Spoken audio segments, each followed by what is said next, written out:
Hey everyone, welcome back to my channel. This video is my top 10 favorite movies of 2024. Starting off at number 10 is Challengers. Challengers is a romantic sports film starring Zendaya. I was very impressed with the movie, especially the cinematography. The cinematography in this movie is amazing. I remember watching this in Dolby, and the camera work during the tennis match scenes were intense and thrilling. I was never a fan of Zendaya, but this would have to be the best thing I've seen her in because she gives a great performance. But I would have to say that the two male leads, Josh O'Connor and Mike Feist, were the standouts. The performances and the chemistry between the three main leads was what made the movie really shine. Two thumbs up for the challengers. At number 9 is Cuckoo, a mystery horror movie starring Hunter Schafer who encounters a creature unlike we've ever seen before. What I most liked about Cuckoo was that this was an original movie and a mystery that I found new and refreshing. Yes, this movie had its problems, but the pros outweighed the cons, and I could not stop thinking of Cuckoo days after watching it in theaters. I was very invested in the characters and story, and although at times I was confused with certain aspects of the story, the movie left me wanting more. Cuckoo is a must-see for any mystery horror fans.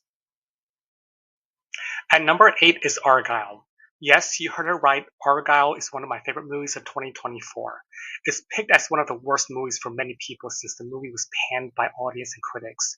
But I really enjoyed this movie. Yes, it's messy and crazy, and the movie has so many plot twists that don't make any sense, but I loved it. I thought the action scenes were great, and I really liked the all-star cast, especially Bryce Dallas Howard. I was so entertained by Argylle, and I hope you give this movie a chance if you haven't seen it. Landing at number 7 is Heretic, a religious psychological horror movie about two young missionaries forced to prove their faith when they knock on the wrong door greeted by a diabolical man played by Hugh Grant. This movie really grabbed my attention from start to finish. Heretic does go pretty deep with intense ideological religious themes, which at times can be hard to follow if you're not religious. But this movie does keep you on the edge of your seat the entire time. Heretic keeps you guessing the choices these two Mormon girls have to make in order to survive, which makes this movie unsettling, but the suspenseful journey is definitely worth the experience.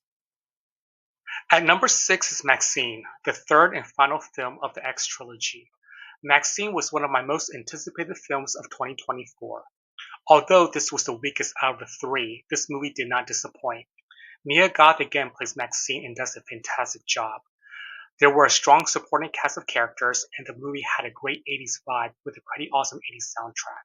I really enjoyed Maxine, and I thought this movie had a satisfying conclusion to the trilogy, which is why it lands at number 6. Landing at number 5 is Alien Romulus. This was an absolute pleasant surprise because I was never a fan of any of the Alien movies, but this one was great. I'm actually surprised myself that I ended up putting this movie up high on my favorite movies list. This was an edge of your seat roller coaster. Everything I wanted in an Alien movie was in Alien Romulus. The cast is great, the suspense terror was an all time high. I highly recommend Alien Romulus if you haven't seen it.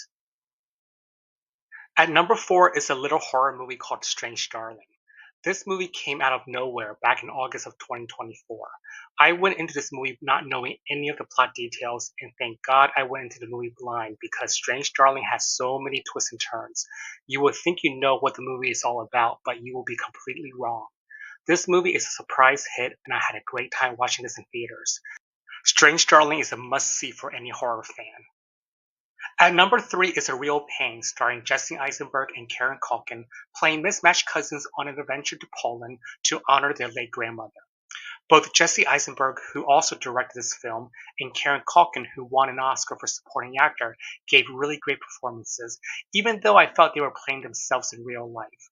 However, I really enjoyed A Real Pain, and I found this to be a hidden gem since it was not on my radar, and I thought this movie was funny, touching, and very relatable. Eisenberg and Culkin have great chemistry, and along with a small supporting cast in this movie, two big thumbs up for A Real Pain.